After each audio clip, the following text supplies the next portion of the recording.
নফস শয়তান আমাকেও ধোকা দেয়, জিন শয়তান আমাকেও ধোকা দেয়, বরং তোমার থেকে বেশি ধোকা আমাকে দেয়। এরপরেও টুপি ফালাই না, দাড়ি ফালাই না, নামাজ ছাড়ি নাই, হালাল ভাবে চলি, গালি দেওয়ার চেষ্টা করি না। ও আল্লাহর বান্দা, তুমি শখ মিটায় মিটায় গুনাহ করেছো, আর কে দৌড়াইলা, মেয়েদের নিয়ে আড্ডা দিলা, সারা রাত মোবাইলে গুনাহ করলা, হাতের গুনাহ, জবানের গুনাহ, অন্তরের গুনাহ, চোখের গুনাহ, এত কিছু করার পর আমাদের শখ থাকলেও করি নাই, বেপরদায় চলি নাই। ওরে বাবা, নামাজ ছাড়তে পারি না কেন? আল্লাহর আদালতে কেমনে দাঁড়াইয়া হিসাব দিব রে বাবা, ওই ভয় চোখের পানি পড়তেছে আলেম ওলামার। ওরে বাবা, আমগো কথা বাদ দাও, 10 জন সাহাবা জান্নাতের টিকিট তো দুনিয়ায় পাইছেন, তোমরা সবাই জানো যুবক বাবারা। ওই 10 জনের মধ্যে প্রথম আবু বকর। ইতিহাস বলতে গেলে অনেক, ওই আবু বকরের ইতিহাস দেখো, কান্না কান্না কান্না। ওমরের ইতিহাস কান্না। ঈদের দিন সবাই বাড়ি বাড়ি ঘুরে আর আনন্দ করে। আরে ওমরে ফারুক দরজার ভিতরে তালা লাগায় দিছে, ভেতরে বয়ে কান্না করে। আবু হুরায়রা রাদিয়াল্লাহু আনহু জিজ্ঞাসা করেন, খলিফাতুল মুসলিমিন, আপনি তো আজকে ঈদের খবর রাখছেন, নামাজ পড়েছেন, কান্না করেন কেন? আজকে তো খুশির দিন। আরে ওমর ডাক দিয়ে কয়, আবু হুরায়রা, আনন্দ তো ওই ব্যক্তি করবে যার মধ্যে কোনো পেরেশানি নাই। আবু হুরায়রা বলেন, আপনার পেরেশানি কিসের? বলে, রমাজান চলে গেল, রোজা রাখছি, কবুল হইল কিনা পেরেশানি, নামাজ পড়েছি, তারাবি পড়লাম, কবুল হলো কিনা চিন্তায় অস্থির, জাহান্নামের আগুন থেকে নিজেরে ক্ষমা করাইতে পারলাম কিনা আমি পেরেশান। আবু হুরায়রা কয়, জান্নাতি 10 জন সাহাবাদের মধ্যে আপনি তো দ্বিতীয়, আপনার মর্যাদা অনেক বেশি। ওমর ডাক দিয়ে কয়, আবু হুরায়রা, যেই আল্লাহ জান্নাতের টিকিট দিয়েছেন, ওই আল্লাহ যদি বেজার হয়ে যায়, টিকিটটা ক্যান্সেল হয়ে গেলে আমার কি উপায় হবে? হাসরের ময়দানে রহমতের নবীর বয়ান, যদি নবীরাও কান্না করে, আমগো উপায় কি হবে? ও এলাকার মা বোনেরা, ও বৃদ্ধ বাবাজিরা, ও যুবক বাবারা, সাহাবায়ে কেরামের অবস্থা যদি এমন হয়, আপনার অবস্থা কেমন একটু চিন্তা করেন। কয়দিন আর যৌবনের বাহাদুরি করবেন?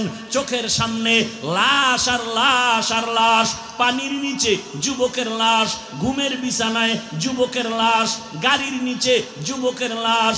ও যুবক, স্কুলে পড়ো বাধা নাই, কলেজে পড়ো বাধা নাই, চাকরি করো বাধা নাই, ডাক্তার হও, ইঞ্জিনিয়ার হও, এমপি হও, এসপি হও, বেয়াদব হইও না।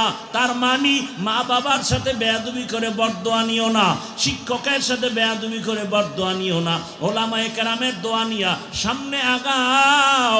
একটু নজর করো, ভালো করিয়া দেখো তো, তোমার মতো যুবক জীবনে মাদ্রাসায় পড়ে নাই, আলিফ বাতা জানে না, স্কুলে পড়ে, কলেজে পড়ে, সত্য কথা স্বীকার করো, কলেজে পড়িয়াও 5 ওয়াক্ত নামাজ পড়ে নাই। তোর কপালে তোর জুতা দিয়া বাড়ি মার, তুই পারস না কা? কার বরদোয়া লাগাইছো কপালে? আমি কি হুজুরের কথা বলছি? তোমাকে দিয়া তোমাকে বুঝাচ্ছি। তোমার লাইনের যুবকটা স্কুলে পড়ে, নামাজ পড়ে, তুমি পারো না কেন? আল্লাহ মানুষকে বিবেক দিছে, হিসাব করো। তোমার মতো যুবক তাকায় দেখো রে, আবার মি পুলিশ বিডিআর এর চাকরি করে, 5 ওয়াক্ত নামাজ পড়ে, বলো তুমি পারো না কেন? তোমার মতো যুবক রাস্তায় গাড়ি চালায়, ড্রাইভারি করে, নামাজ পড়ে, তুমি কেন পারো না? কৃষি কাজ করে, নামাজ পড়ে, তুমি কেন পারো না? নদীর মধ্যে মাছ ধরে, নামাজ পড়ে, যুবক তুমি পারো না কেন? ডাক্তার, প্রফেসর, ইঞ্জিনিয়ার, 5 ওয়াক্ত নামাজি অভাব নাই, তুমি কেন পারো না? ব্যবসা করে, চাকরি করে, নামাজ পড়ে, তুমি পারো না কেন? মনে করছো কি হুজুরদের কথা মিথ্যা? কোরআন মিথ্যা না রে বাবা, না। আমি আপনাদের দোয়া নেওয়ার আশায় হাজির হয়েছি এবং সংক্ষিপ্ত আলোচনার নিয়তে কোরআনে হাকিমের এক আয়াতে কারিমা তিলাওয়াত করেছি, নবীজির হাদিস থেকে একটি হাদিস পড়েছি। আয়াত ও হাদিসের আলোকে ইখলাস ও রুহানিয়াতের সমন্বয়, সহি নিয়তে, সহি তরিকায়, সহি কিছু কথা আমি বলতে পারি, আপনারা শুনতে পারেন, সে তৌফিক আল্লাহ আমাদেরকে দান করুন।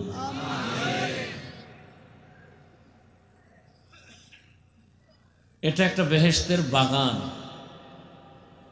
যেখানে বসার সাথে সাথে জিন্দেগির সব গুনাহ মাফ।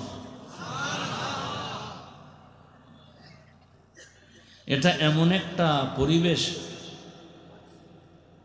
যেখানে বেতের বাড়ি দেওয়া ছাড়া মানুষের দিল নরম হয়, চোখে পানি আসে। পুলিশ আসামি নিয়ে বেতের বাড়ি দিলেও চোখে পানি আসে না। আর এটা এমন একটা প্যান্ডেল যেখানে কোরআনের অপারেশন চলে, আর একটা বেনামাজি পর্যন্ত চোখের পানি ফেলতে থাকে।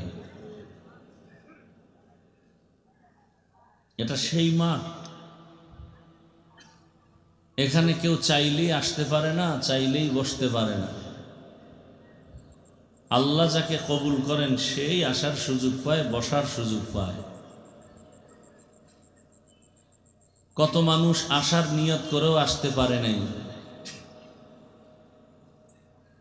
আবার অনেকে আসছে ঠিক, কিন্তু এই বেহেশতের বাগানে বসতে পারে নাই। বিভিন্ন দোকানপাটে আড্ডায় গল্প গুজবে লিপ্ত হয়ে আছেন। আবার অনেকে প্যান্ডেলে আসার পরেও মোবাইল নিয়ে ব্যস্ত। বরকত পাবে কিনা জানি না,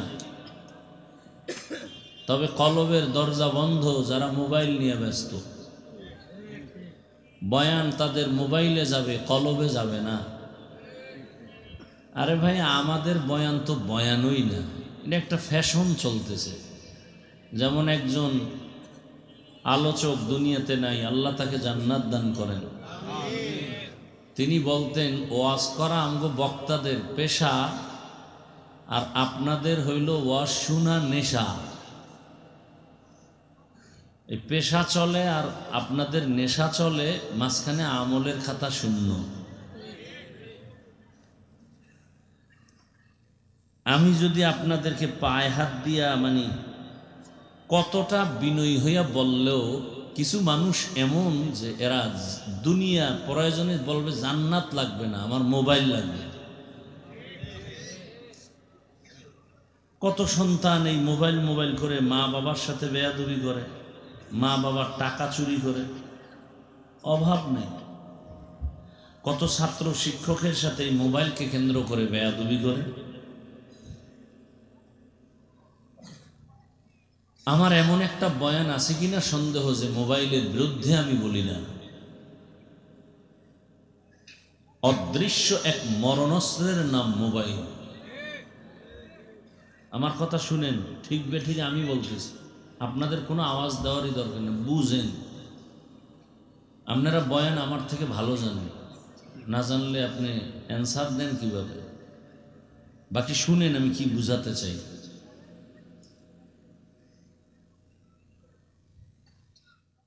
মোবাইল এমন একটা সাইড নাই আপনার ক্ষতি টেনে আনে নাই, কিন্তু আপনি বুঝতেছেন না।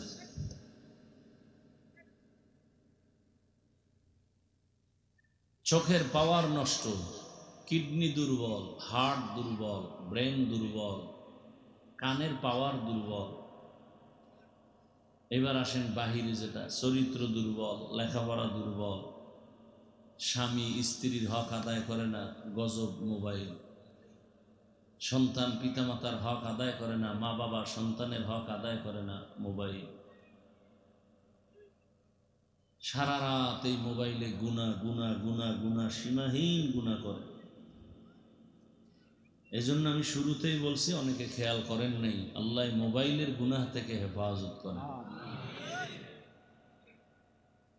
বাঁচার উপায় নেই।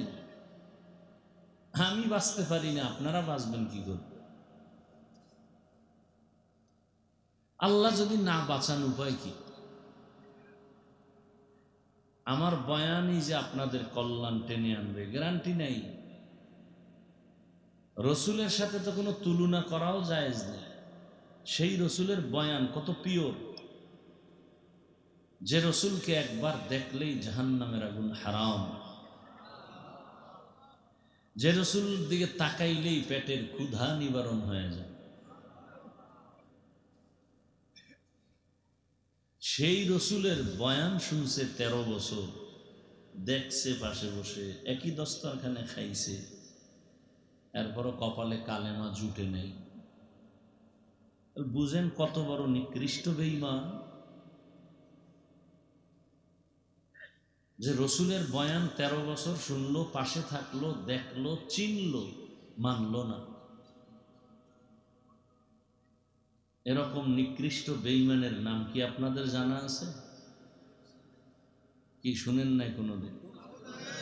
গর্ব সুরত আদমি ইনসাবুদে আহমদ বু জাহলো হম এক সাবুদে।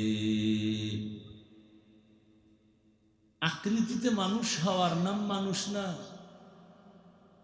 বেশি খাওয়ার নাম মানুষ না, বিচক্ষণতার নাম মানুষ না, বুঝে আসুক আর না আসুক আল্লাহর হুকুম মেনে নেওয়ার নাম মানুষ।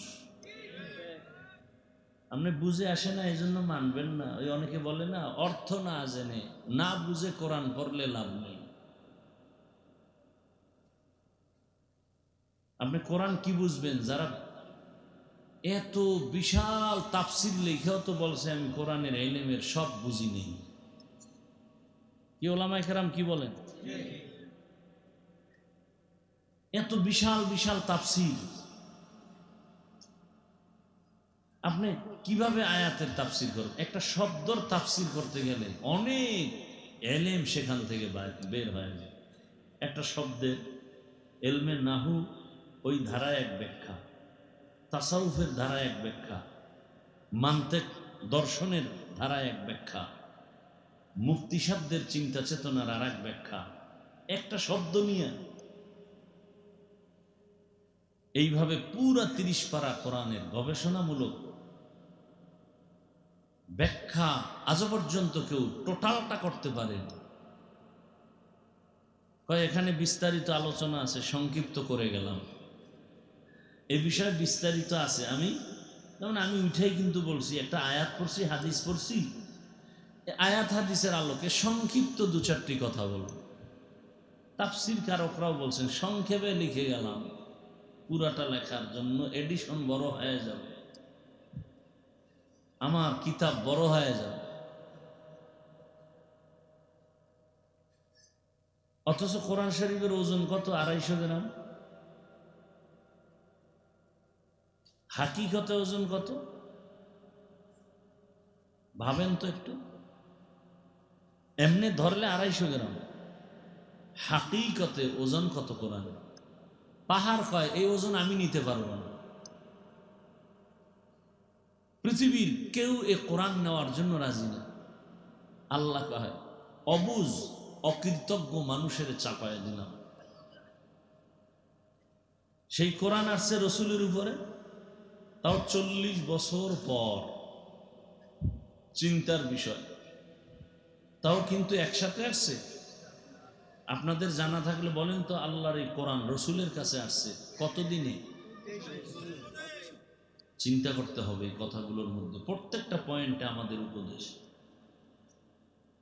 প্রথমে আসছে 5টা আয়াত নিয়ে, ইকরা বিসমি রাব্বিকাল্লাযী খালাক, খালাকাল ইনসানা মিন আলাক, ইকরা ওয়া রাব্বুকাল আকরাম, আল্লাযী আল্লামা বিল কলম, আল্লামাল ইনসানা মা লাম ইয়ালাম। এই 5 আয়াত দিয়া জিবরাইল এমন এক চাপ দিয়া ভাগছে, রসুলের জ্বর উঠছে। নবী নিজে বলেন বুখারী শরীফের মধ্যে ইবারত, যে আমি এতটা ভয় পাইতেছি যে মরণের কষ্ট শুরু হয়ে গেছে। কয় আয়াত? এই যে 5 আয়াত দিয়া জিবরাইল চাপ দিয়া নবী অসুস্থ চলে গেল, কোরআনের আয়াত নিয়ে আর 3 বছরের খবর নেই। 3 বছর পরে আবার আয়াত নিয়ে আসছেন, ইয়া আইয়ুহাল মুদ্দাসসির কুম ফাআনজির ওয়া রাব্বাকা ফাকাব্বির ওয়া সিয়াবাকা ফাতাহহির। এইভাবে অল্প অল্প অল্প অল্প। খাদিজা রাদিয়াল্লাহু আনহা বলেন যে রসুলের কাছে যখন ওহী আসতো, কোরআন আসতো, মৌমাছির গুনগুন গুনগুন একটা হালকা আওয়াজ আসতো, আর প্রচন্ড ঠান্ডার মাঝে রসুল ঘামে, এত পরিমাণ ঘাম এই আল্লাহর বান্দারা, লড়াচড়া করা যাবে না, তাই মোনাজাত দিয়ে যাই। দাওয়াত দিছেন কেন আর আপনারা আসছেন কেন বলেন? তো আবু জাহিল্লা আর রসুলের বয়ান শুনিয়াও কালেমা পড়ে নেই, আর অন্যদিকে 27 বছরের এক যুবক রসুলকে জবাই করতে রওনা, তরবারি ফালায় রসুলকে বলেন, ইয়া রাসূলুল্লাহ, বেয়াদবি ক্ষমা চাই, কালেমা পড়ায় না। এই সান কফালের নাম জানেননি? 13 বছর রসুলকে দেখছে, কালেমা পড়েনি, আর রসুলকে জবাই করতে যায় 27 বছর বয়সে, কালেমাওয়ালা হয়ে গেছে, এর নাম কফা। জানি না আপনাদের এই মাঠের কোন কপালওয়ালারা বসছেন, কি আবু জাহেলের লাইনের না ওমরের কপালওয়ালা, টের পাওয়া যাইব মোনাজাত পর্যন্ত। কি বেয়াদবি ক্ষমা চাই বুঝাবার জন্য বলছি। হেদায়েতের চাবি কোনো বান্দার হাতে নাই, কার হাতে? মাইয়াহদিল্লাহু ফাহুয়াল মুহতাদ ওয়া মান ইউদ্লিল ফালান তাজিদা লাহু ওয়ালিয়াম মুরশিদা। আল্লাহ যাকে কবুল করবেন সে হেদায়েত পেয়ে যাবে, যার কপাল বড় খারাপ ওই বান্দা হেদায়েত পাবে দূরের কথা, হেদায়েত পাওয়ার মতো কোনো মুর্শিদ পাবে না, পথ প্রদর্শক পাবে না। হেদায়েতের জন্য আল্লাহ আমাদের নবী পাঠাইলেন, কোরআন দিয়েছেন, বয়ান চলতেছে, বয়ান এত বয়ান, তাবলীগওয়ালাদের বয়ান, পীর মাশায়েখের বয়ান, জুমার খতিবের বয়ান, অঙ্গ বক্তাদের বয়ান, এরপরেও ফলাফল জিরো কেন? আপনারা এখানে যারা বসছেন আপনারাও মুসলমান, আমিও মুসলমান, আপনার আমার আল্লাহ এক, নবী এক, কোরআন এক, কাবা এক, ধর্ম এক, কালেমা এক। আমিও যেমন আল্লাহকে মানি, কোরআন হাদিস মানি, আপনিও তো আল্লাহকে মানেন, কোরআন হাদিস মানেন। তাহলে আপনাকে কেন বয়ান করব? বয়ান তো তাদেরকে করব যারা আল্লাহ চিনে না, নবী চিনে না, কোরআন হাদিস মানে না, কিয়ামত বুঝে না। হিন্দু, বৌদ্ধ, ইহুদি, খ্রিস্টান, বিধর্মী যারা, এদেরকে বয়ান করব। অথচ ওদের কাছে যাওয়ার 1 মিনিট সময় নাই। আপনাদের পেছনে ঘুরতে ঘুরতে ঘুরতে ঘুরতে উলামায়ে কেরামের জীবন শেষ। নিজের ছেলে মেয়ের খবর নিতে পারে না, পরিবারের খবর নিতে পারে না, শুধু উম্মত নিয়ে দৌড়ায়, উম্মতের ফিকির, উম্মতের ফিকির, উম্মতের ফিকির। জমিনে একজন আলেমও বলে নাই তোমরা আমাদের কথা মাইনা বিড়ি টানো, গাঁজা খাও, বেপর্দায় চলো, মা বাবার সাথে বেয়াদবি করো। সব উলামায়ে কেরামের মেহনতের এক টার্গেট হলো দুনিয়ার জীবনকে তুমি সুন্দর করো, সফল করো, সম্মানের সাথে চলো, পরকালে তুমি জান্নাতের পথে তুমি বিনা হিসাবে চলে যাবে। আপনার জীবনটা কিভাবে সুন্দর হবে, আপনার সংসার কিভাবে সুন্দর হবে, আপনার ব্যক্তি জীবন, পরিবার, আপনার সন্তান, আপনার স্ত্রী, আপনার ব্যবসা, আপনার চাকরি কিভাবে সুন্দরভাবে চালায়া সম্মানের জীবন যাপন করতে পারবেন, সে পরামর্শগুলো কোরআন হাদিস অনুযায়ী আলেম ওলামারা দেয়। অথচ আপনারা এগুলো কানে তো নেন না, মনে করেন আমাকে বুঝি খারাপ বুদ্ধি দেয়। এ কারণে অনেকে আলেমদেরকে বাজে মন্তব্য করে, খারাপ মন্তব্য করে। কেন করেন বলেন তো? আলেম আপনার কি ক্ষতি করেছে? বলেন, কোন আলেম আপনার ক্ষতি করেছে? আপনার দোকানে গিয়ে বলছে এই এখন 20,000 টাকা দিবি, নাইলে দোকানে আগুন লাগাই দেবে, বলছে কোনো আলেম? তা খারাপ জানেন কেন? মাসে ঠিকমতো বেতন পর্যন্ত দেন না। সরকারি বেসরকারি চাকরি করেন যারা, 8 ঘন্টা ডিউটি, নিম্নে বেতন 20,000, টেবিলের তলে আরো কত মুক্তার দানা পাওয়া যায়। আর ইমাম আপনাদের এলাকার মসজিদে খেদমত করে 24 ঘন্টা ডিউটি, বেতন কত দেন? কি তাও কি 1 তারিখ? কেমন বড় বেআকল হলে বলে হুজুর গো টাকা লাগেনি। কি পরিমাণ বেআকল, কি পরিমাণ বেতমিজ, বলে হুজুরেরা টাকা দিয়ে কি করবে? তুমি কি করবা? কয় আমি তো সিনেমা হল করব, আমার টাকা বাড়লে আমি নর্তকী দিয়া নাচ গান করাবো, আলেমের টাকা বাড়লে মাহফিল হবে, মাদ্রাসা হবে, মসজিদ হবে, কোরআনের আলো ছড়াবে। না কোনো আপনাকে জানা মতে কোনো হুজুর সিনেমা হল করছে? কেন এত বিদ্বেষ হুজুরদের প্রতি বলেন তো? কি ক্ষতি করে তারা আপনাদের বলেন? তাহলে আমরা বাদ দিয়ে দিই, আপনাদের থেকে আমরা আলাদা চলি।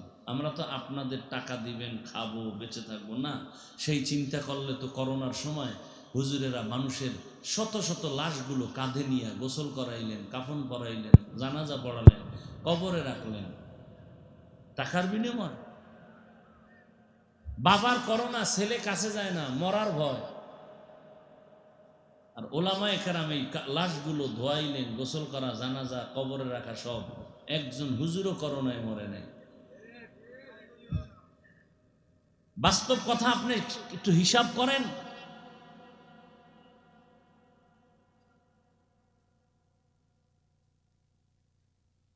আল্লাহ, ভুলের ঊর্ধ্বে তো কেউ না। আমরা যে জান্নাতি তাও তো বলি না। টুকটাক ভুল থাকবেই, তার মানে এটা না যে আপনি ফট করে বুঝলেন না, না বুঝলেন ফট করে একটা লোকমা দিয়ে দিলেন। আলেমদেরকে আপনি আউজুবিল্লাহ পারেন না, লোকমা দাও, একটা লোকমা না, বেয়াদবি। ইমাম সাহেব নামাজ তেলাওয়াত শুরু করছে, আলহামদু সূরার মধ্যে হইছে, ভুল হতে পারে না? সাউন্ড বক্সের আওয়াজ জানালার বাইরে দিয়ে ঢুকছে, বাইরে চায়ের দোকানওয়ালারা শুনছে। এখন নামাজ লাগে না, নামাজ ছাড়াই দিল পরিষ্কার। এরা বয়ে বয়ে ডান হাতে বিড়ি টানে, বাম হাতে চা টানে, বরকতের হাতে টানে বিড়ি, আর বাম হাতের বাথরুমওয়ালা ফেলেবার পায় তো ওইটার লগে একটু চা টানে।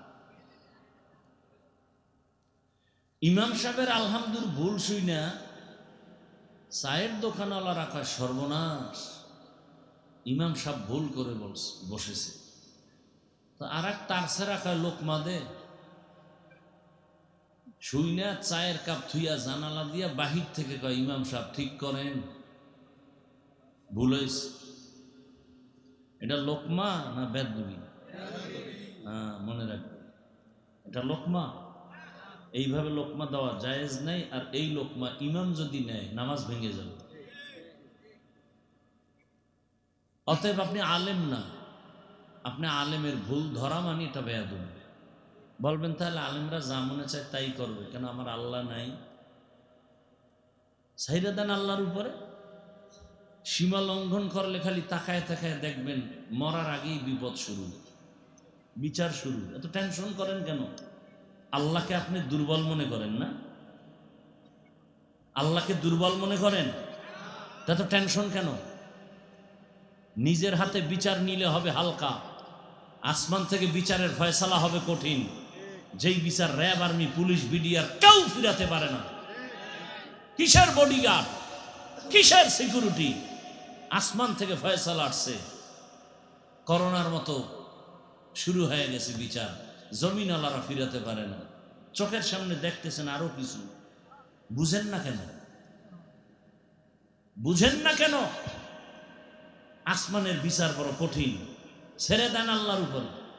আপনি শুধু শুধু একজন আলেমের বিরুদ্ধে বলে কেন গুনাহগার হন বলেন? নিজের কৃত গুনার জবাব কি দিবেন আল্লাহর কাছে? এবার যদি আবার আলেমের বদনাম বলে গুনাহগার হন, তাহলে তো উপায় নাই আপনার। রাগ করতেছেন? এই কথাগুলো বলতেছি কি আপনাদের সাথে আমার দুশ্মনী? এই জন্য আমি আপনাকে আল্লাহমুখী করতে চাই, মানুষের সুনাম আপনি থাকেন, অর্জন করেন, সেটা চাই। কারণ আলেমের বদনাম আপনি একা করতে পারেন, কিন্তু এলাকার 100 মানুষের মধ্যে 99 জন আপনাকে খারাপ চোখে দেখবে। তো দরকার কি? আল্লাহ তো দেখবে পরের কথা, আপনার আশেপাশের মানুষগুলোই আপনাকে ভালো জানবে না। এই মিয়া তুমি আউযুবিল্লাহ পড়ানো, তুমি হুজুর গো পিছে লাগছো কেন?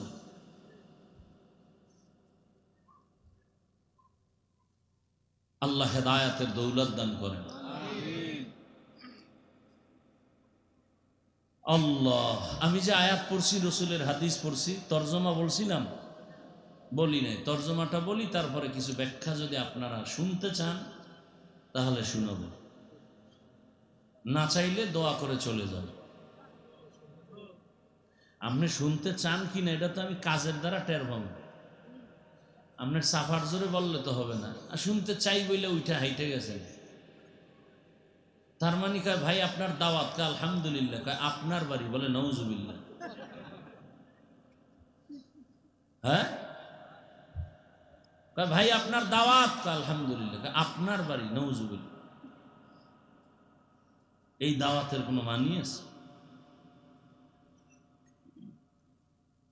وأما من خاف مقام ربه ونهى النفس عن الهوى فإن الجنة هي المأوى।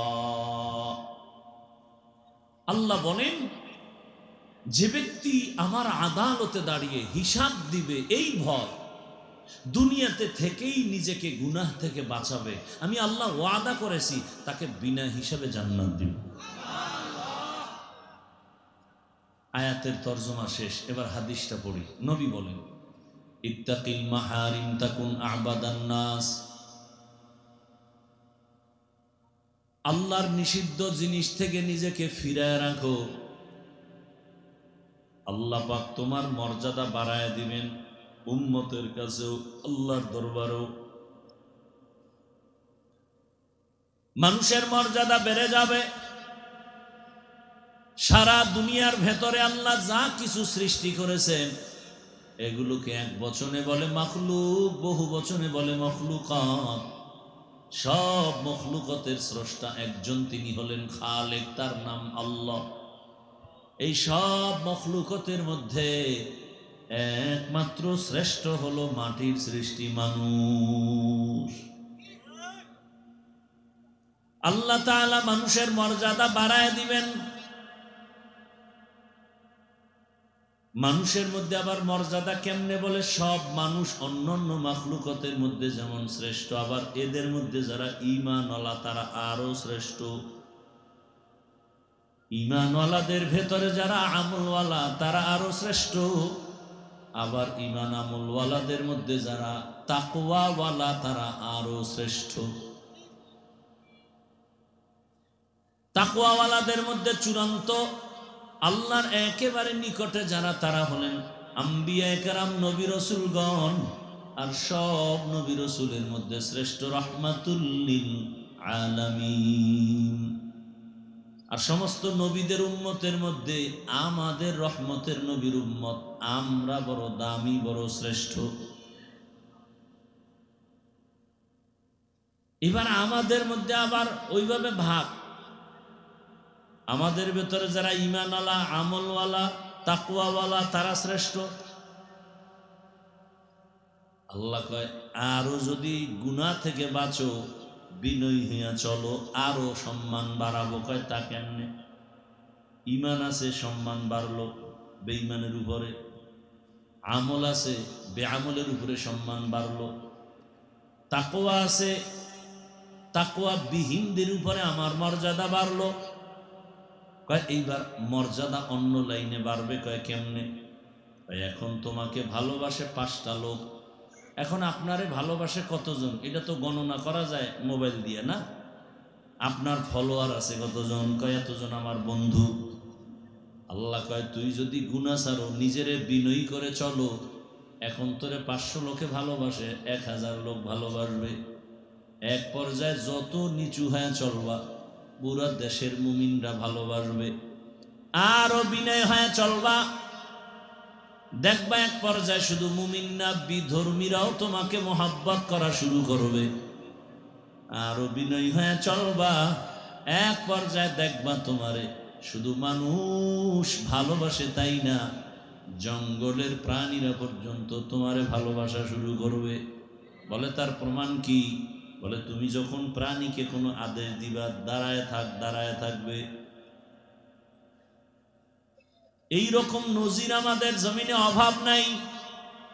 খাকো বাদ আবো আতিশ বন্দাম বামানে তু মুর্দা বাহাক জিন্দা। গরু আপনার কথা শুনবে, নদীর মাছ আপনার কথা শুনবে, উড়ন্ত পাখি আপনার কথা শুনবে, যদি আপনি আল্লাহর কথা শুনেন, কারণ আপনি তো আল্লাহর কাছে শ্রেষ্ঠ ব্যক্তি, আপনি তো জাতি হিসাবে শ্রেষ্ঠ।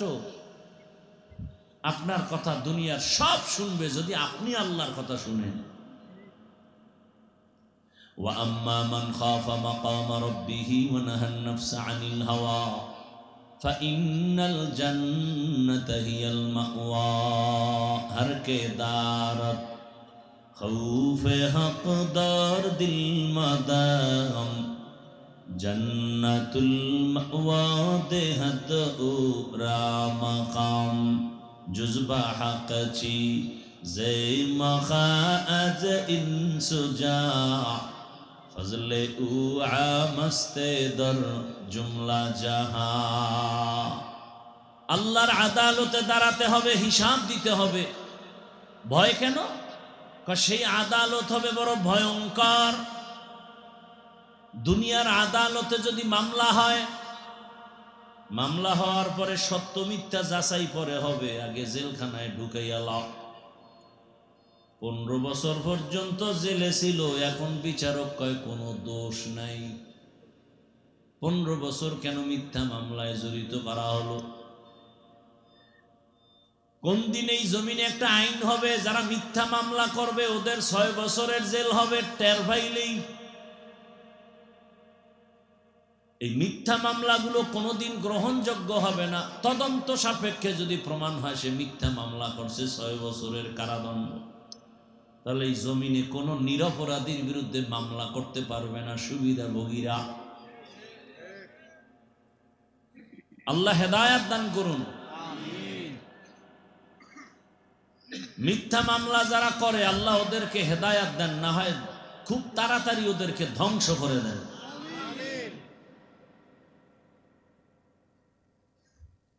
ভাইরা আমার, আল্লাহর আদালতে দাঁড়াইয়া ভয় কেন? বলে দুনিয়ার আদালতেই তো ভয়। বলে তোমার 1 মাস পরে হাজিরা, কোর্টে দাঁড়াতে হবে। দিন যত যায় পেরেশানি বাড়ে, খানাও তেমন খায় না, শুকায় শুকায় যায়। বিচারক যদি ডান বাম করে ফেলে, আমার জেলখানায় গেলে উপায় কি হবে?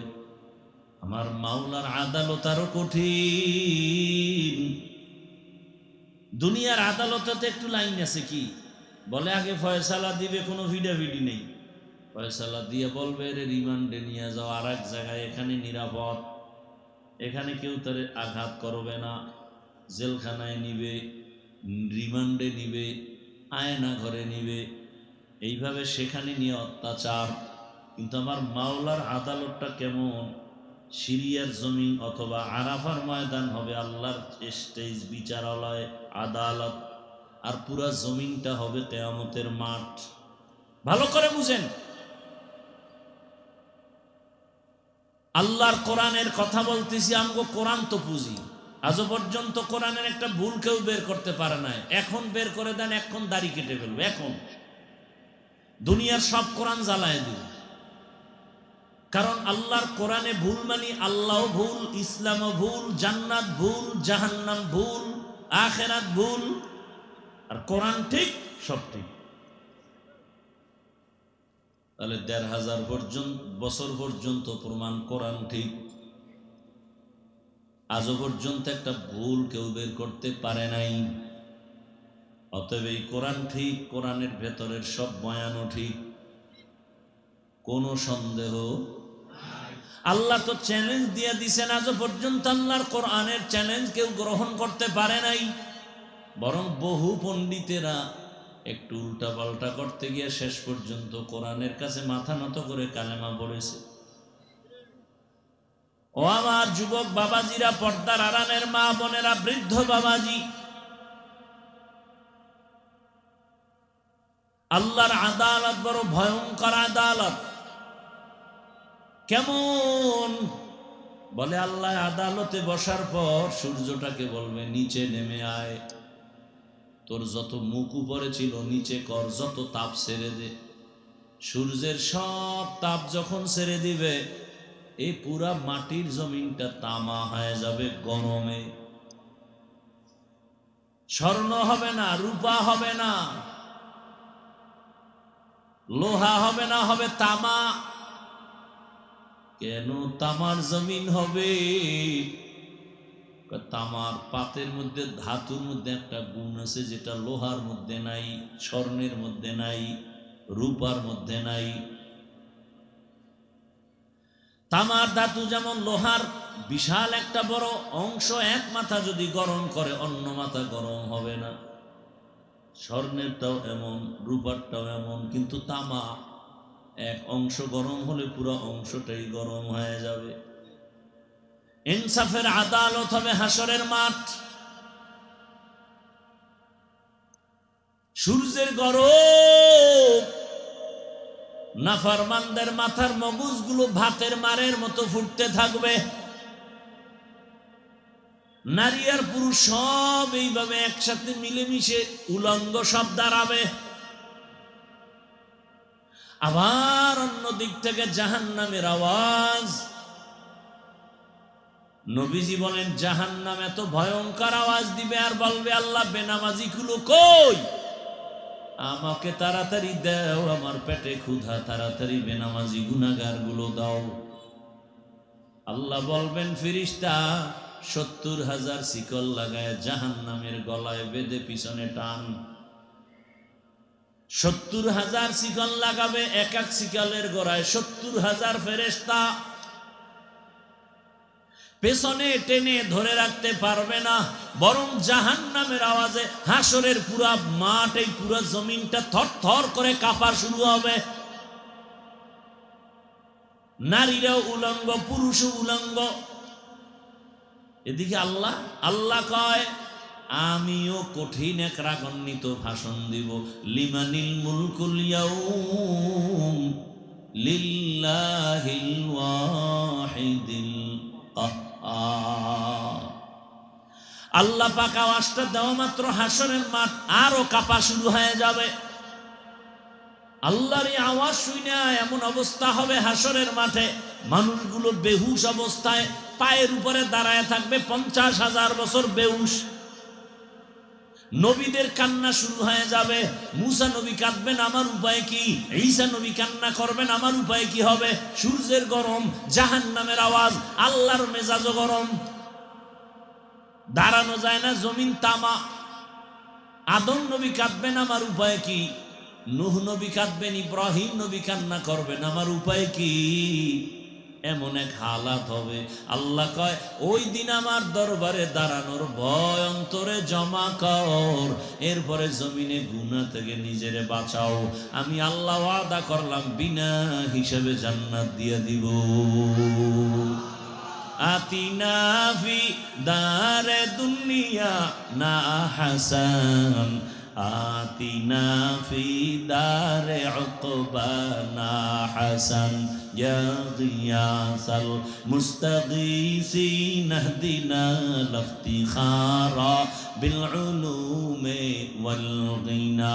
হর গরিদে নেক তু তৈয়ার হে, जो न मांगे उससे तू बेजार है। বাদশা হারুন রশিদের নাম শুনছেন আপনারা?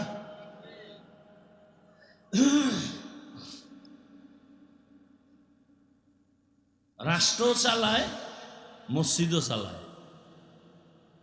এটা হলো সফল রাষ্ট্রনায়ক। অর্থাৎ যে হবেন রাষ্ট্রের ইমাম সে হবে মসজিদের ইমাম, যে হবে মসজিদের ইমাম সে হবে রাষ্ট্রের ইমাম। বাদশা হারুন রশিদের ঘটনা বা নাম কে না জানে? তার স্ত্রীর নাম কি বলেন তো? মাশাআল্লাহ, কি নাম আবার বলেন? জুবাইদা। জুবাইদা কত বড় আল্লাহওয়ালা! পর্দার আড়ালের আম্মা জানেরা ভালো করে শুনেন।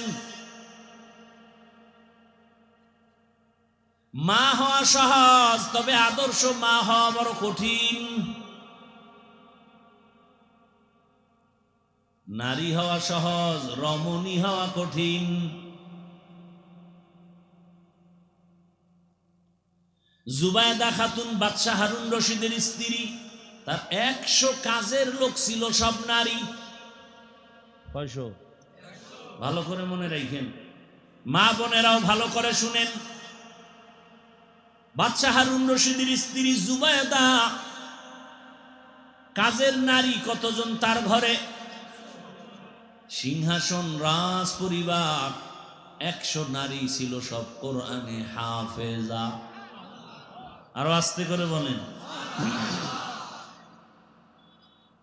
জুবায়দা খাতুন সিদ্ধান্ত নিলেন, আমার রাজবাড়িতে অল টাইম আমার মালিকের তেলাওয়াতের কোরআনের আওয়াজ বের হবে।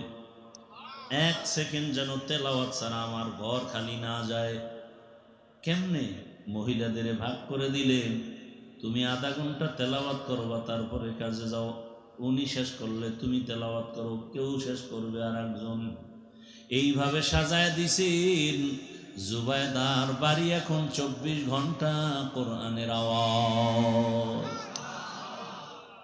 এই কালামে জিন্দা কোরআনে হাকিম, হিকমতে উলায়া জালাসতু কাদিম। এখন তো মুসলমানের ঘরে কোরআন নাই, আবার অনেক মুসলমানের ঘরে কোরআন আছে, একদিনও খুইলা দেখলো না ভেতরে কি আছে। চিন্তা করছেন?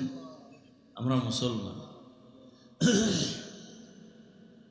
আরে ভাই, কোরআন তেলাওয়াত পারেন না, মোবাইলও তো চালাইলে গুনাহ হবে কি? ফজরের নামাজের পরে মক্কা মদিনার ইমামদের তেলাওয়াত চালু করে দেন, সাউন্ড বাড়ায় দেন। ওই ঘরের মধ্যে, ওই বাড়ির মধ্যে কোনো দূষিত কিছু থাকবে না, সব দূর হয়ে যাবে।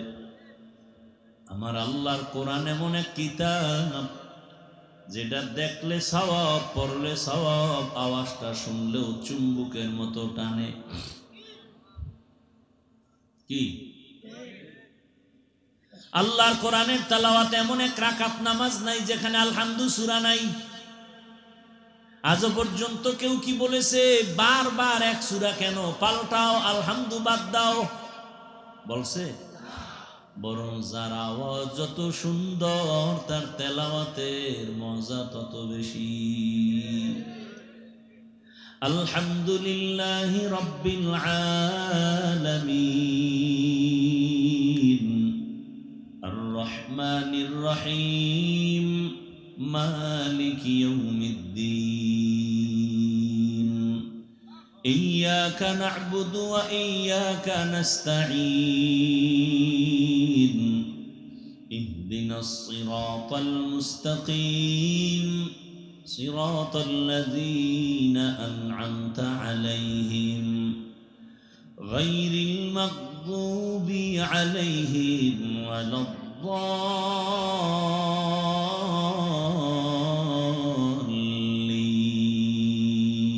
الضالين. ياسين والقرآن الحكيم إنك لمن المرسلين على صراط مستقيم تنزيل العزيز الرحيم لتنذر قوما ما أنذر آباؤهم فهم غافلون لقد حق القول على أكثرهم فهم لا يؤمنون إنا جعلنا في أعناقهم أغلالا فهي إلى الأذقان فهم مقمحون وجعلنا من بين أيديهم سدا ومن خلفهم سدا فأغشيناهم فهم لا يبصرون. যত পড়ি ততই মজা, ততই মজা, কি মজা! সুবহানাল্লাহ। আবু জাহিল্লা সারাদিন নবীরে গালি দেয়, রাতে গিয়া রসুলের ঘরের কোনায় চুপচাপ চোরের মতো রসুলের তেলাওয়াত শুনে। ই কালামে জিন্দা কোরআনে হাকিম, হিকমতে উলায়া জালাসত কদিম বাখা কুরআ কালামুল্লাহ বসনো কদিমাস্তি কদিমাস্তি নইনো। ও আমার যুবক বাবারা, তুমি কোরআন শিখতে পারো নাই, তবে আমার একটা দাবি তোমার কাছে, তুমি মোবাইল তো চালাবা, আমি কেন? বড়রাও এসে যদি তোমার পায়ে হাত রেখে বলে মোবাইল চালাস না, গুনাহ দেখিস না, মানবা না, তবে আমি তোমার গুনায় বাধা দিলাম না। তুমি জানো এটা গুনাহ, তারপরও করো, সেখানে আমার কি করার আছে? তবে আমার একটা দাবি, আকাম সাকাম কইরা যখন তোর শেষ ঘুমের টাইমটা হবে, তখন তুই একটু আল্লাহর কোরআনের তেলাওয়াত চালু কইরা বালিশের পাশে মোবাইলটা ফালায়া আওয়াজ দিয়া ঘুমা। ইনশাআল্লাহ আমি আশাবাদী, একদিন দুদিন এক সপ্তাহ যদি তেলাওয়াত শুনো, এক সময় দিল নরম হবে, চোখে পানি আসবে, তুই নিজেই তওবা করবি আর বলবি আর গানের আওয়াজ কানে দিব না। আল্লাহর কোরআন কত মজার তেলাওয়াত। এরে আম্মা জান, ফজরের নামাজের পরে সূরা ইয়াসিন তেলাওয়াত করবেন। সারা দিনের জন্য আল্লাহ আপনাকে ফেরেশতা দিয়ে পাহারা দিবে, ঘরের মধ্যে রহমত আসবে। যোহরের নামাজের পরে সূরাতুল ফাতাহ, কেউ বলেন সূরাতুর রহমান তেলাওয়াত করেন। আসরের নামাজের পরে সূরা নাবা তেলাওয়াত করবেন। মাগরিবের পরে সূরা ওয়াকিয়া তেলাওয়াত করবেন। এশার নামাজের পরে সূরা মুলক তেলাওয়াত করবেন। পাঁচ ওয়াক্তে নামাজে 5টা সূরার তেলাওয়াত যদি করতে না পারেন, আমার মালিকের আদালতে কি নিয়ে দাঁড়াবেন? জুবায়দা খাতুনের 100 মহিলা হাফেজা, 24টা ঘন্টা তেলাওয়াতের আওয়াজ। আর আপনার ঘরে 24 ঘন্টা গানের আওয়াজ। কি তেলাওয়াতের আওয়াজ নাই? আমার আল্লাহর কোরআন যেখানে তেলাওয়াত হবে, ওই জায়গা রহমতের দ্বারা ভরপুর হয়ে যাবে। জুবায়দা খাতুন স্বপ্ন দেখতেছে বাইতুল্লাহর কিনারায় জুবায়দা দাঁড়ানো আছে। খুব খেয়াল করিয়েন কিন্তু, বাইতুল্লাহর পাশে জুবায়দা দাঁড়ানো, আর দেখতেছে সারা দুনিয়ার মানুষ এই জুবায়দার সাথে জেনা করে। বুঝেননি কিছু? না ঘুমান? আপনারা তো রাত্রে ঘুমান না, এখন ঘুমান কেন?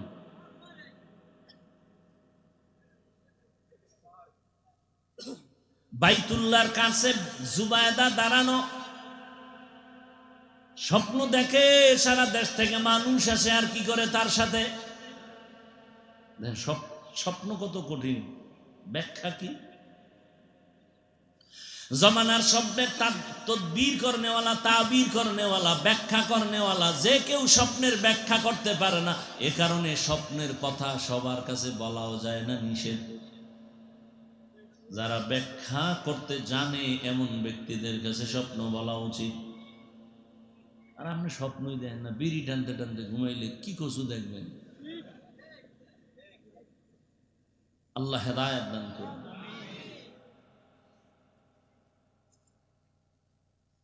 ওই জামানার একজন স্বপ্নের ব্যাখ্যাকারী ইবনে সিরিন রহমাতুল্লাহ আলাইহি কাজের লোকেরে পাঠায় দিছে, যাও আল্লামা সিরিনের কাছে যাও, স্বপ্নের ব্যাখ্যা নিয়ে আসো। তবে কে দেখছে নাম বলবা না, জনৈক। খাদেম গিয়া বলে, বুজুর্গ আল্লামা ইবনে সিরিনকে বলেন স্বপ্নের ব্যাখ্যা দেন। হযরত কি স্বপ্ন? বাইতুল্লাহর পাশে দাঁড়ানো এক নারী, আর সারা দেশের মানুষ এসে তার সাথে জিনা করে। আল্লামা ইবনে সিরিন বলেন স্বপ্ন দেখছে কে? নাম কয় নাম বলা যাবে না, কয় ভাগ ব্যাখ্যা দেওয়াও যাবে না। কারণ স্বপ্ন কে দেখছে তার চরিত্র দেখা ব্যাখ্যা হবে।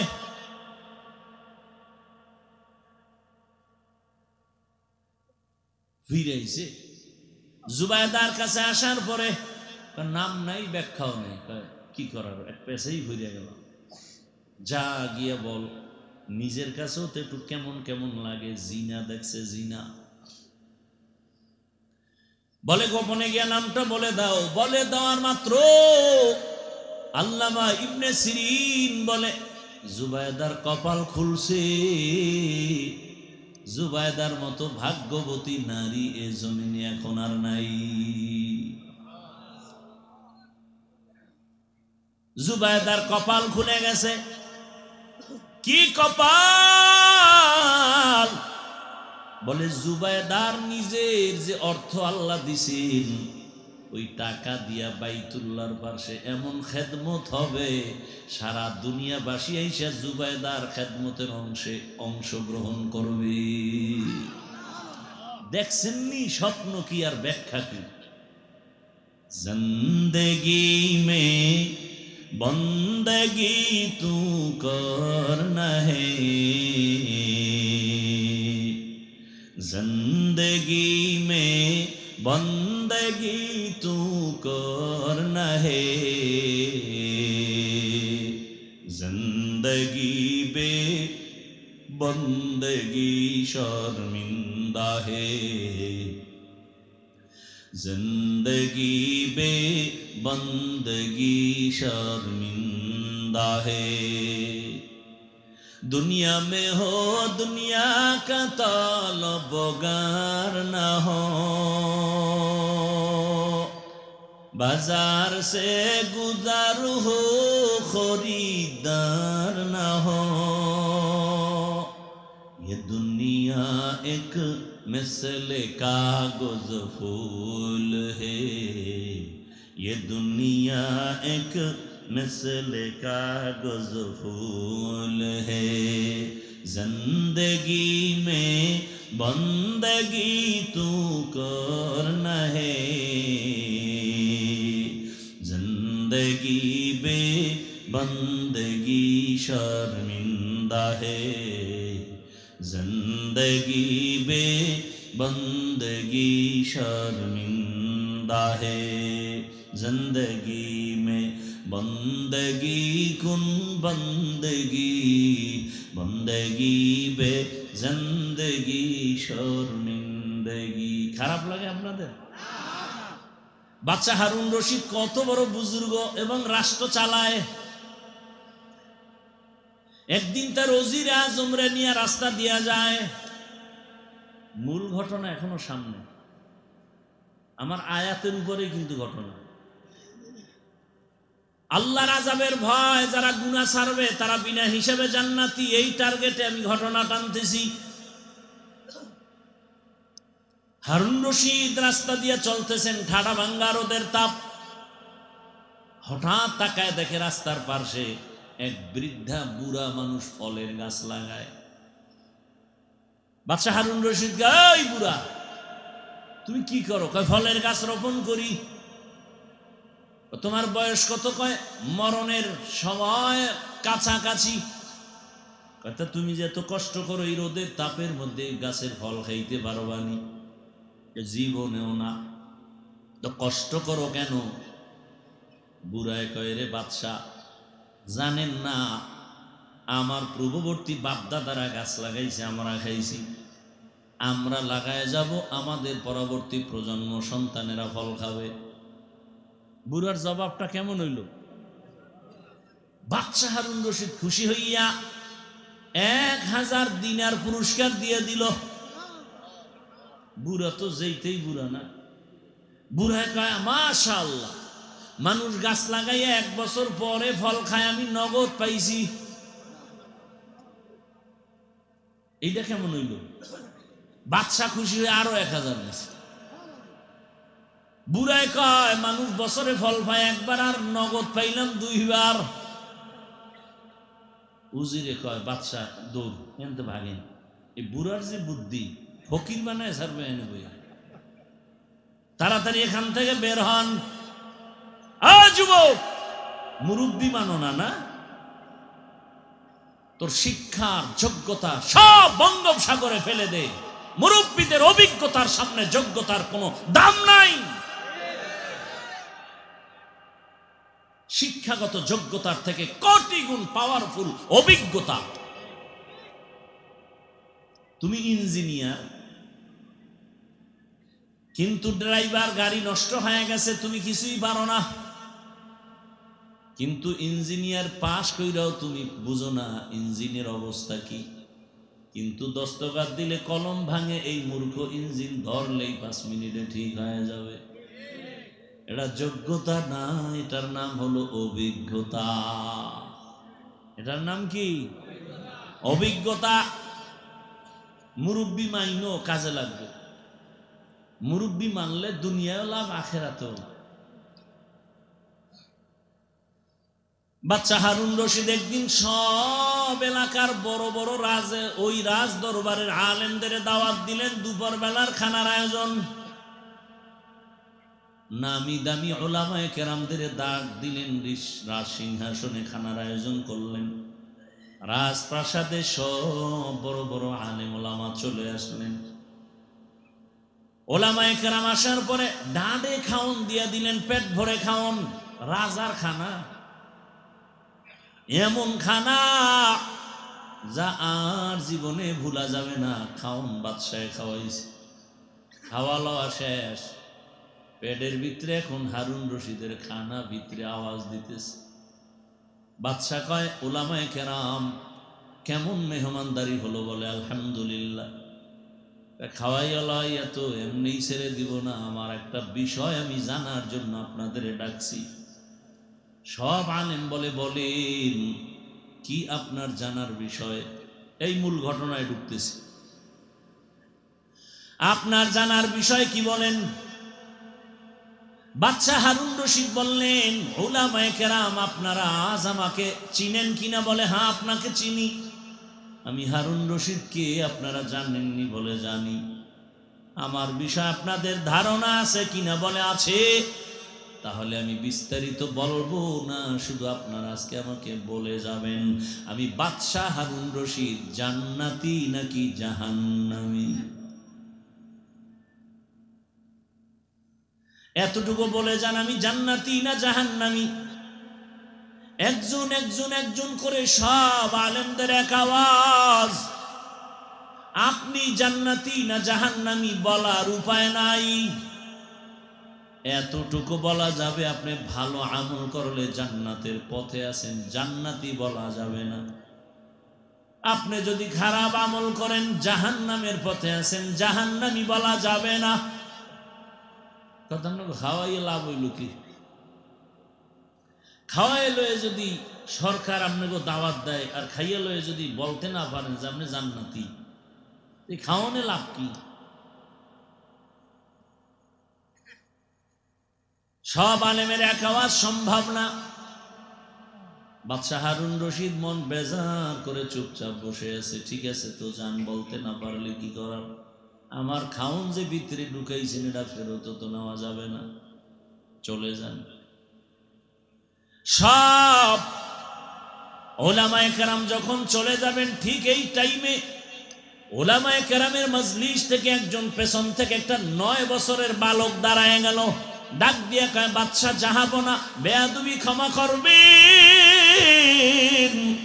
যদি অনুমতি দেন আপনার প্রশ্নের জবাব আমি দিব।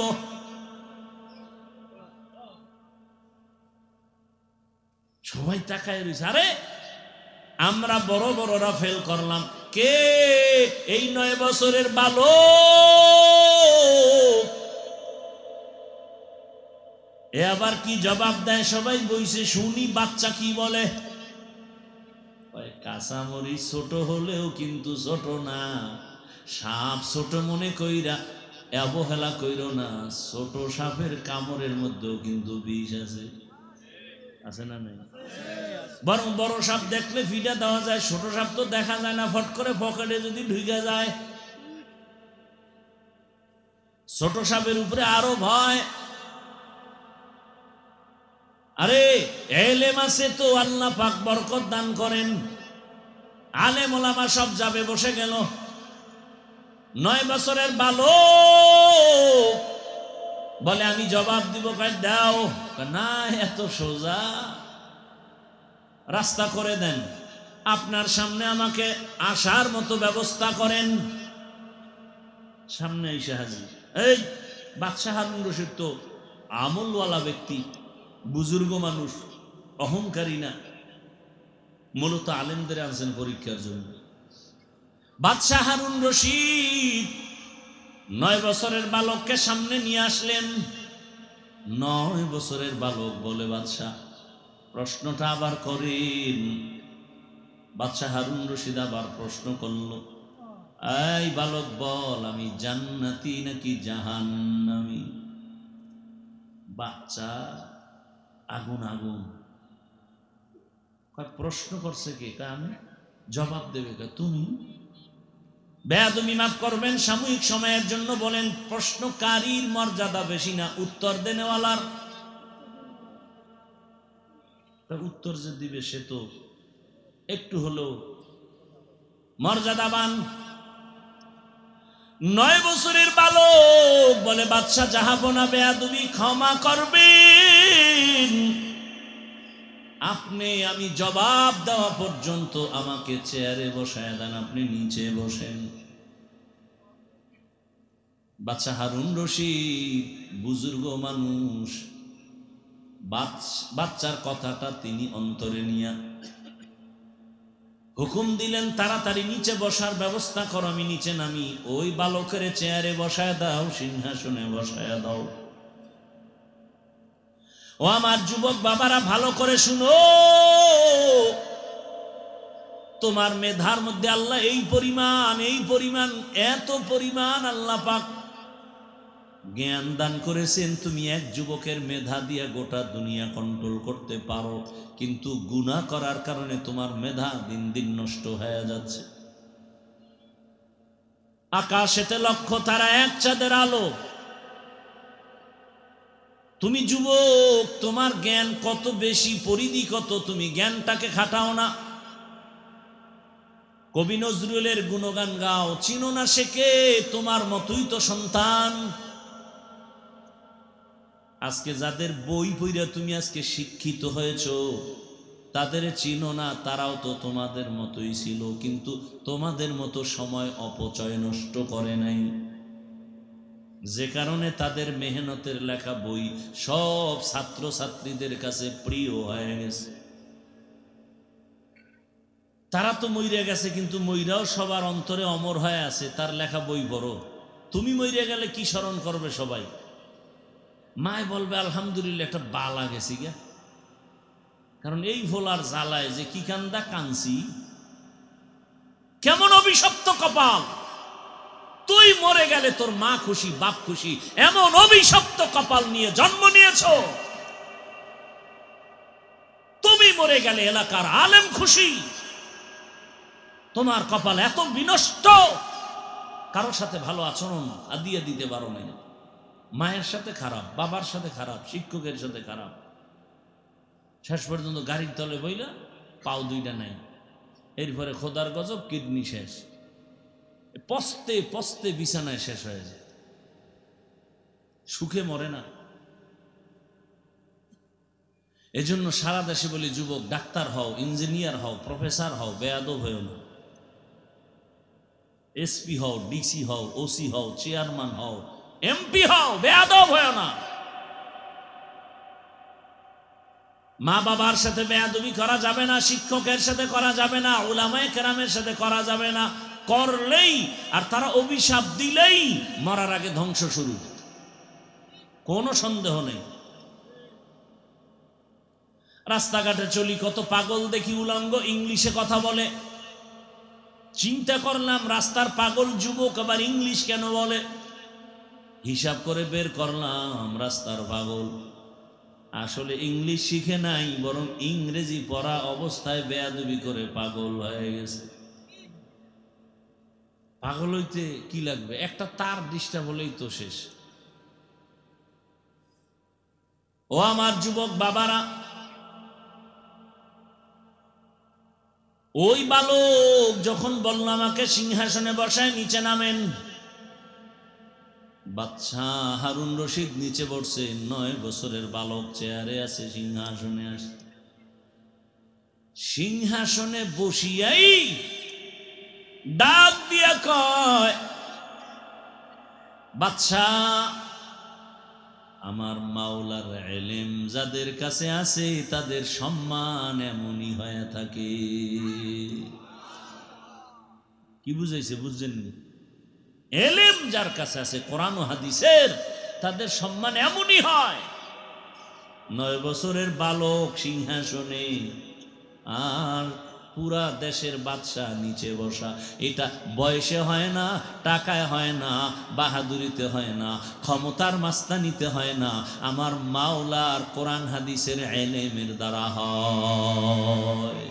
ইলমে রা'ইজাজ কারদান বেহিসাব, খলকে রাদা দন জওয়াবে বাসওয়াব, হক না দারাত দুস্তে খলকা জারেরা, নিস্তে ই খসলত কে দিনদারেরা।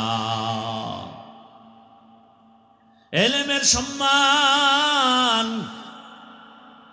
ও ভাই, বুঝাবার স্বার্থে বলি, অহংকারী না। সবার পেটের মধ্যে ক্ষুধা, কিন্তু বসারও বিছানা ভালো না, গাড়ি ভাড়াও কেউ দেয় নাই, বরং টাকা পয়সা রেখে দিছে, দান সৎকা করেছেন, ক্ষুধার চিন্তাও নাই, চুপচাপ বসে আছেন। নিয়ন্ত্রণের জন্য কোনো পুলিশের প্রয়োজন হয় নাই। আমার থেকে টাকাও পাবেন না, খানাও পাবেন না, নগদ কিছু দেওয়াও হবে না। এরপরেও কেন অধীর আগ্রহে বসে আছেন? আল্লাহর কোরআন ও হাদিসের ইলমের বরকত। এটা বুঝার জিনিস, বুঝানোর জিনিস না। ইলমে রা'ইজাজ কারদান বেহিসাব, খলকে রাদান জওয়াবে বাসওয়াব। 9 বছরের বালক বলে, বাদশা, ইলমের সম্মান তো এমনই হয়, টাকায় হয় না, টাকায় হয়, টাকায় হয় না, ইলমের দ্বারা হয়। এজন্যই তো রহমতের নবীর হাতের সাহাবী 7 বছর বয়সে কালেমা পড়েছে হযরতে আলী। রাসূলের কি হয়? চাচাতো ভাই, এখন সাহাবী, কিছুদিন পরে হবেন জামাতা। নবী একটা দোয়া করলেন আলীর জন্য, আনা দারুল হিকমা ওয়া আলিয়ুন বাবুহা, আমি মুহাম্মদ ইলম ও হিকমতের ঘর, আর ওই ইলমের ঘরের দরওয়াজা আমার আলী। 7 বছরের রাসূলের হাতে কালেমা, কেউ বলেন 11, কেউ বলেন 9। আলী আল্লাহর রাসূলের দোয়া পাইয়া এত জ্ঞান বাড়ছে। আলী ওযু করতে গেলে চেহারাটা বিবর্ণ হয়ে যাইত। কেউ আলী এমন কেন? বলে মালিকের দরবারে আদালতে দাঁড়াবো, সেই ভয় আমার চেহারার অবস্থা এমন হয়েছে। আল্লাহর ভয়। হযরত আলী একদিন আল্লাহকে বলেন, হে মালিক, সম্মানের চেয়ারে বসতে হলে 2 পুঁজির একটা লাগে, হয়তো সম্পদ, মাল লাগে, না হয় ইলম লাগে। ও আল্লাহ, তুমি আমাদের ইলম দিয়েছো, টাকা পয়সা দাও নাই, খুশি হয়ে গেলাম। রাজিনা কিসমাতাল জাব্বার ফিনা লানা ইলমুন ওয়ালিল আ'দাই মালু ফাইন্নাল মা লা ইয়াফনি আন কারিবিন ওয়া ইন্নাল ইলমা বাকিন লা ইয়াজালু। হযরত আলী ইলম পেয়ে খুশি, টাকা পেয়ে খুশি না, আরো কত মজার কথা।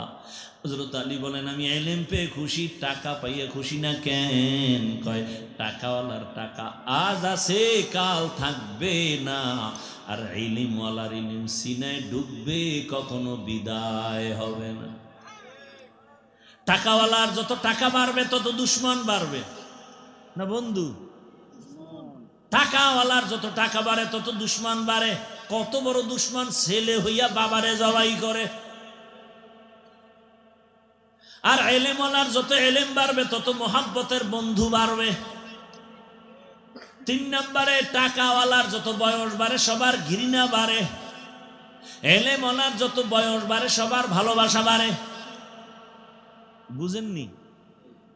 টাকাওয়ালার বয়স বেড়ে গেছে, অসুস্থ, ছেলে কয় মরে না কা, মেয়ে বলে মরে না কেন, স্ত্রী বলে মরে না কেন, কতবার হসপিটালে দৌড়াবো, ইমামের কয় জালালি খতম লাগাও। আর কোরআন ও হাদিসের ইলমওয়ালা যত বয়স বাড়ে এত সম্মান। অন্যান্য আলেমরাও পর্যন্ত দাঁড়ায় থাকে তার জুতা টানার জন্য, ঠিক নেই? হাটহাজারী হজরতের পেছনে কত দৌড়াচ্ছে ওলামায়ে কেরাম। এটা টাকায় হয় না, ক্ষমতার চেয়ারে হয় না, এলেমের বরকত।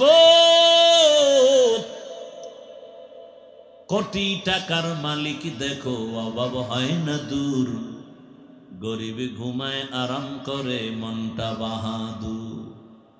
ফেরাউনের লাশটা দেখো মিশর জাদু ঘরে, খায় না মাটি পোকা মাছি সবাই ঘৃণা করে। হৃদয় থাকিবে যার নম্রতা সদা, রহমত আসিবে সেথা প্রভুর আদা। বড়র বড়াই থাকলে দিলে রহমত আসবে না, নিজেকে নিজে ছোট মনে করিও সদা। উঁচু জমিন থেকে পানি নিচু জমিনে যায়, তেমনি খোদার রহমত আসে নম্রতার হৃদয়। ভোগবিলাসের বাড়ি গাড়ি পরে রবে সব, থাকতে সময় স্মরণ করো আল্লাহ আমার রব। কষ্ট হইতেছে না? আর একটু বসবেন। এবার 9 বছরের বালক ডাক দিয়ে কয়, বাদশাহ বেয়াদবি মাফ করবেন, আর একবার প্রশ্ন করেন। বাদশাহ বলে, আমি জান্নাতি না জাহান্নামী, জবাব দাও। 9 বছরের বালক বাদশাকে বলে, আমার একটা প্রশ্নের জবাব দেন আগে। আচ্ছা, আপনার জীবনে এমন কি কোনো দিন ঘটনা হয়েছে? এমন কি? বলে, আপনার সামনে সুন্দরী রূপসী ডানা কাটা পরী দাঁড়িয়ে আছে, আপনি একা, আর ওই ডানা কাটা পরী সুন্দরী রমণী, আপনি চাইলেই গুনাহ করতে পারতেন, আল্লাহর আদালতে হাজিরার ভয়ে গুনাহ করেননি, এমন কোন দিন হয়েছে? বাদশাহ হারুন রশিদ বলে, কত শতবার হয়েছে। সামনে সুন্দরী রমণী দাঁড়ানো, আমি চাইলেই গুনাহ করতে পারতাম, কেউ ছিল না, আমি আল্লাহর ভয়ে গুনাহ করি নাই। বালক চিৎকার দিয়া বলে, ও বাদশা বেয়াদবি মাফ করবেন, আমি ঘোষণা দিচ্ছি আপনি বিনা হিসাবে জান্নাতি। 9 বছরের বালক কয় জান্নাতি, চান্দি গরম হয়ে গেছে। শত শত আলেম ওলামা, এই তুই যে কথা বললি বাদশা জান্নাতি কইল, তুই তো বিনা হিসাবে দলিল দাও। 9 বছরের বালক বলে, কোনো টেনশন করবেন না, আল্লাহর কোরআন দলিল, কোরআনের আয়াত দলিল। ওয়া আম্মা মান খাফা মাকামা রাব্বিহি ওয়া নাহান নাফসা আনিল হাওয়া ফাইন্নাল জান্নাতা হিয়াল মাওয়া। আল্লাহ ওয়াদা করেছেন দুনিয়াতে গুনার সুযোগ আছে, আল্লাহর আদালতে দাঁড়াইয়া হিসাব দেওয়ার ভয়ে যারা গুনাহ থেকে নিজেকে বাঁচায় রাখবেন, আল্লাহ ওয়াদা করেছেন আমি তাকে বিনা হিসাবে জান্নাত দিব। হর কে দারাত খৌফে হকদার দিল মদম জান্নাতুল মাওয়া দেহাদ উরা মাকাম। ও আমার এলাকার মা বোনেরা, ও যুবক বাবারা, ও বৃদ্ধ বাবাজি, পায়ে হাত রেখে বলি, কোনো স্বার্থ নাই। এতক্ষণ চিল্লায় বয়ান করলাম, একবারও বলি নাই আমার মতো টুপি লাগাও, দাড়িওয়ালা হও, তসবি লাগাও, পাগড়ি লাগাও, স্কুলে তালা দিয়া মাদ্রাসায় যাও, বলছি? তাবলিগে না গেলে জাহান্নামে যাবা, একবারও বলি নাই। পীরের কাছে না গেলে জাহান্নামে যেতে হবে, একবারও বলি নাই। ও যুবক, জীবনেও শখ লাগাইয়া মনের মতো গুনাহ করেছো, মনে চাইছে দাড়ি রাখবা না, রাখো নাই। মনের শখ লাগছে পার্কে পার্কে দৌড়াবা, দৌড়াইছো। মনে শখ আসছে সারা রাত মোবাইলে গুনাহ করবা, করেছো। মনে শখ জাগছে তুমি এখন মেয়েদের নিয়ে আড্ডা দিবা, নাচ গান করবা, করেছো। ওই শখ আমাদের অন্তরেও কিন্তু আছে। নফস শয়তান আমাকেও ধোকা দেয়, জিন শয়তান আমাকেও ধোকা দেয়, বরং তোমার থেকে বেশি ধোকা আমাকে দেয়। এরপরেও টুপি ফালাই না, দাড়ি ফালাই না, নামাজ ছাড়ি নাই, হালাল ভাবে চলি, গালি দেওয়ার চেষ্টা করি না।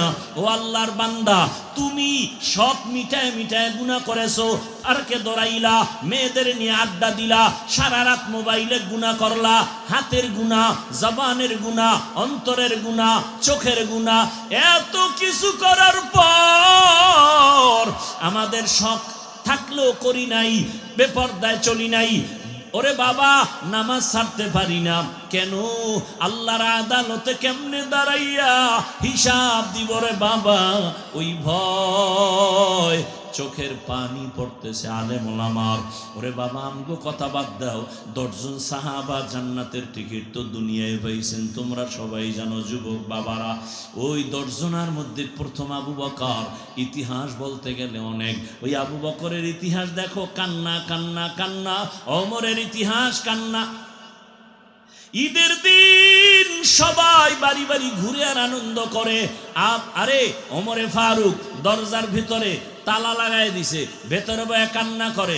আবু হুরায়রা রাদিয়াল্লাহু আনহু জিজ্ঞাসা করেন, খলিফাতুল মুসলিমিন, আপনি তো আজকে ঈদের খবর রাখছেন, নামাজ পড়েছেন, কান্না করেন কেন? আজকে তো খুশির দিন। আরে ওমর ডাক দিয়ে কয়, আবু হুরায়রা, আনন্দ তো ওই ব্যক্তি করবে যার মধ্যে কোনো পেরেশানি নাই। আবু হুরায়রা বলেন, আপনার পেরেশানি কিসের? বলে, রমাজান চলে গেল, রোজা রাখছি, কবুল হইল কিনা পেরেশানি, নামাজ পড়েছি, তারাবি পড়লাম, কবুল হলো কিনা চিন্তায় অস্থির, জাহান্নামের আগুন থেকে নিজেরে ক্ষমা করাইতে পারলাম কিনা আমি পেরেশান। আবু হুরায়রা কয়, জান্নাতি 10 জন সাহাবাদের মধ্যে আপনি তো দ্বিতীয়, আপনার মর্যাদা অনেক বেশি। ওমর ডাক দিয়ে কয়, আবু হুরায়রা, যেই আল্লাহ জান্নাতের টিকিট দিয়েছেন, ওই আল্লাহ যদি বেজার হয়ে যায়, টিকিটটা ক্যান্সেল হয়ে গেলে আমার কি উপায় হবে? হাসরের ময়দানে রহমতের নবীর বয়ান, যদি নবীরাও কান্না করে, আমগো উপায় কি হবে? ও এলাকার মা বোনেরা, ও বৃদ্ধ বাবাজিরা, ও যুবক বাবারা, সাহাবায়ে কেরামের অবস্থা যদি এমন হয়, আপনার অবস্থা কেমন একটু চিন্তা করেন। কয়দিন আর যৌবনের বাহাদুরি করবেন? চোখের সামনে লাশ আর লাশ আর লাশ, পানির নিচে যুবকের লাশ, ঘুমের বিছানায় যুবকের লাশ, গাড়ির নিচে যুবকের লাশ। ও যুবক, স্কুলে পড়ো বাধা নাই, কলেজে পড়ো বাধা নাই, চাকরি করো বাধা নাই, ডাক্তার হও, ইঞ্জিনিয়ার হও, এমপি হও, এসপি হও, বেয়াদব হইও না। তার মানে মা বাবার সাথে বেয়াদবি করে বরদোয়া নিও না, শিক্ষকের সাথে বেয়াদবি করে বরদোয়া নিও না, ওলামায়ে কেরামের দোয়া নিয়া সামনে আগাও। একটু নজর করো, ভালো করিয়া দেখো তো, তোমার মতো যুবক জীবনে মাদ্রাসায় পড়ে নাই, আলিফ বাতা জানে না, স্কুলে পড়ে, কলেজে পড়ে, সত্য কথা স্বীকার করো, কলেজে পড়িয়াও 5 ওয়াক্ত নামাজ পড়ে নাই। তোর কপালে তোর জুতা দিয়া বাড়ি মার, তুই পারস না। কার বরদোয়া লাগাইছো কপালে? আমি কি হুজুরের কথা বলছি? তোমাকে দিয়া তোমাকে বুঝাচ্ছি। তোমার লাইনের যুবকটা স্কুলে পড়ে, নামাজ পড়ে, তুমি পারো না কেন? আল্লাহ মানুষকে বিবেক দিছে, হিসাব করো। তোমার মতো যুবক তাকায় দেখো, রে আবার পুলিশ বিডিআরের চাকরি করে, 5 ওয়াক্ত নামাজ পড়ে, বলো তুমি পারো না কেন? তোমার মতো যুবক রাস্তায় গাড়ি চালায়, ড্রাইভারি করে, নামাজ পড়ে, তুমি কেন পারো না? কৃষি কাজ করে, নামাজ পড়ে, তুমি কেন পারো না? নদীর মধ্যে মাছ ধরে, নামাজ পড়ে, যুবক তুমি পারো না কেন? ডাক্তার, প্রফেসর, ইঞ্জিনিয়ার, 5 ওয়াক্ত নামাজি, অভাব নাই, তুমি কেন পারো না? ব্যবসা করে, চাকরি করে, নামাজ পড়ে, তুমি পারো না কেন? মনে করছো কি হুজুরদের কথা মিথ্যা, কোরআন মিথ্যা? না রে বাবা না। সামনে শীত আসতেছে, শীতের মধ্যে ফজরের সময় অজু বানাইয়া নামাজ পড়তে কি কষ্ট, তারপরও তো নামাজ চালি না রে বাবা। বেয়াদবি, ক্ষমা চাই, রাগ করিও না। ও আম্মা জানের আব্মাইকের আওয়াজ শুনতেছেন, মনে কি চায় না একটা আদর্শ সন্তানের মা হয়ে কবরে যাবে? আপনারা তো নবীদের মায়ের মতোই দামি, আপনারা তো সাহাবায়ে কেরামদের মায়ের মতোই মা, আলেমদের মায়ের মতো মা। ও আম্মা জান, আপনারা তো খাদিজাতুল কুবরা রাদিয়াল্লাহু আনহার মতোই নারী, আকৃতিতে আম্মা জান আয়েশা রাদিয়াল্লাহু আনহার মতো নারী, ফাতেমা রাদিয়াল্লাহু আনহার মতো নারী। জানেননি এই জমিনে আল্লাহর এক বড় দুশমন ছিল ফেরাউন, তার স্ত্রীর নাম কি? এত বড় বেঈমানের ঘরে থাইকে আসিয়া কেমন দামি হয়েছে জানেননি? নবীজি বলেন জান্নাতের ভেতরে আসিয়ার সাথে আমি মুহাম্মদের সাথে বিবাহ হবে। ও পর্দার আড়ালের মা বোনেরা, ও মা, আপনার স্বামী তো ফেরাউনের মতো খারাপ না। আপনি নামাজ পড়লে স্বামী খুশি, আপনি পর্দায় থাকলে স্বামী খুশি হয়, আপনি মোবাইল না চালাইলে স্বামী খুশি হয়। ও আম্মা জান, ওই ফেরাউনের ঘরে থাকিয়া আসিয়ার মতো বান্দি আল্লাহর মোহাব্বত নিয়ে যদি কবরে যেতে পারে, আপনি কেন পারবেন না? একটা ভালো সন্তানের মা হইয়া এরপরে কবরে যান। সন্তানকে ডাক্তার বানাবেন, বেয়াদব বানাবেন না। ইঞ্জিনিয়ার বানাবেন, বেয়াদব বানাবেন না। প্রফেসর বানাবেন, বেয়াদব বানাবেন না। আপনার সন্তানের ব্যবহারে কোনোদিন মা বাবা যেন কষ্ট না পায়, আলেম কষ্ট না পায়, শিক্ষকেরা কষ্ট না পায়, মুরব্বীরা কষ্ট না পায়, এমন একটা আদর্শবান ডাক্তার যদি রেখে যান, ডাক্তার হইয়া তেলাওয়াত করবে, মা বাবার জন্য দোয়া করবে, রুগীও দেখবে, নামাজও পড়বে, এমন ডাক্তার নাই? অনুরোধ করে বলছি, এখনো সময় আছে, তওবা করেন। ও মা বোনেরা, ও আমার যুবক বাবারা, আল্লাহর কাছে দিল খুলে তওবা করো। মনে মনে গোপনে আল্লাহকে বলো, হে আল্লাহ, তুমি দয়া করে এই মাঠে নিয়ে আসছো। বয়ানের শুরুতেই শুনছো ওই আবু জাহালের কপালের কথা, ওমরের কপালের কথা। মনেরে বুঝাইয়া শুধু একটা কথা আমার আল্লাহকে বলো, হে আল্লাহ, মনের জাল মিটায় তো দাড়ি কম কাটি নাই, নামাজ কম সারি নাই, বেপরদায় কম চলি নাই। আজকে তৈরি হয়ে গেলাম, কোন দিন মরণ হবে জানা নাই। আজকে তওবার নিয়ত করে ফেললাম, আর নামাজ ছাড়বো না, দাড়ি কাটবো না, বেপরদায় চলবো না। মা বাবার দোয়া নিয়া, শিক্ষকের দোয়া নিয়া, ওলামায়ে কেরামের দোয়া নিয়া, নবীর আদর্শ মেনে জীবনটাকে চালাবো।